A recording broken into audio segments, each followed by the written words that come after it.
In this season of good cheer, there are few things more cheerful than the art of Laurel Burch. You might not recognize her name, but sometime, somewhere, you have almost certainly come across the warmth, whimsy, and kaleidoscopic colors of her designs. It might have been a greeting card, a pair of earrings, or a silk scarf. Whatever it was certain to tickle that happy place in the brain. Laurel Burch's fantastic felines and wide-eyed women have earned her riches and international acclaim. But behind the glamour, Laurel Burch lives in a world of pain. It's like being in a very shaky house. I couldn't count on my house ever, my temple here, my body. Burch was born with a rare disease that causes her bones to snap like toothpicks. So I was constantly breaking bones. Just from walking, my feet would break, and someone would bump me and my arm would break. How do you get through that? I think I'm really feisty. I am very free-spirited and very much going to do it my way. And what better place for a free spirit than San Francisco's Haight-Ashbury in the 60s? Burch was there among the flower children, but far from carefree. She was 19, on welfare, a single mother, despite the danger of pregnancy.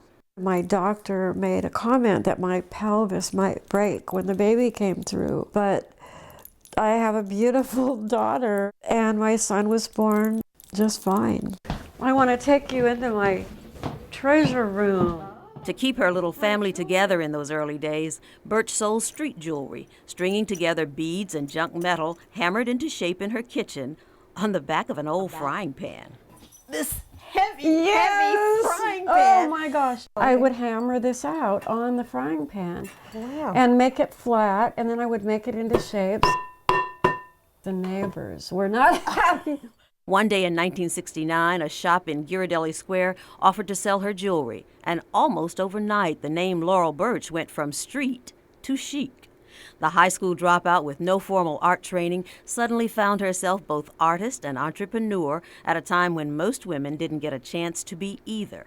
Did you have people saying, "You can't do this"? Oh, absolutely, starting with my father, my own father. He one time said to me, "You're just a hippie hammering out jewelry on a frying pan. What makes you think that you can make any kind of difference or have a business?"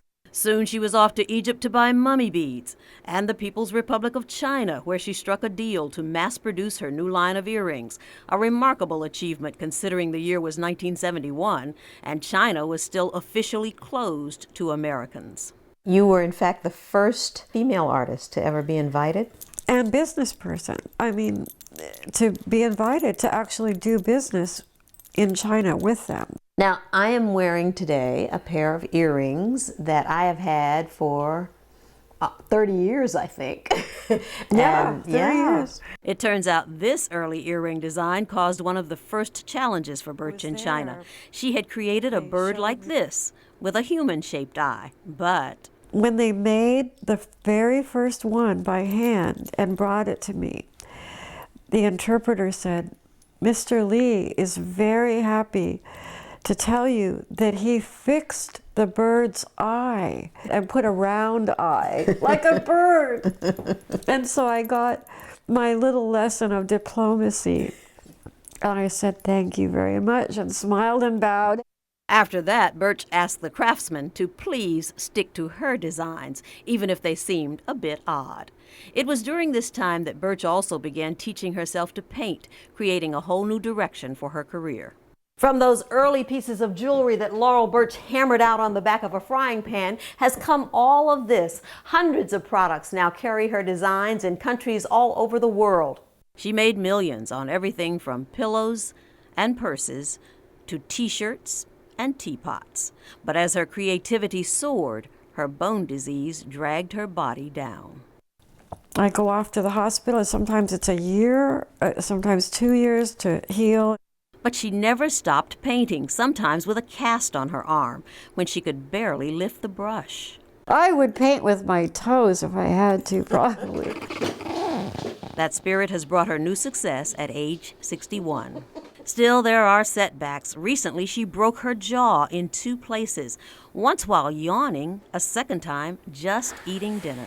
It's difficult for me to speak because of the configuration now of my jaw, but there's not a lot that'll keep me quiet. The broken jawbone means her caretaker, Dina, now feeds her through a stomach tube. Did you make me a margarita today? No margarita, but a dose of painkiller. And while other famous artists have saturated their canvases with their suffering, Laurel Burch will have none of that, even as increasing pain threatens to cut her life short. You're saying when you're in pain and when it's the worst, you're producing this explosion of color and happiness and joy. Absolutely. Someone said, have you ever tried to paint your pain? I said, why would I want to do that? I want to share things in the world that lift people. I think that's what my jewelry and my art and all the things that I do is about. I want it to convey hopefulness and brightness and goodness. And it does. I hope so.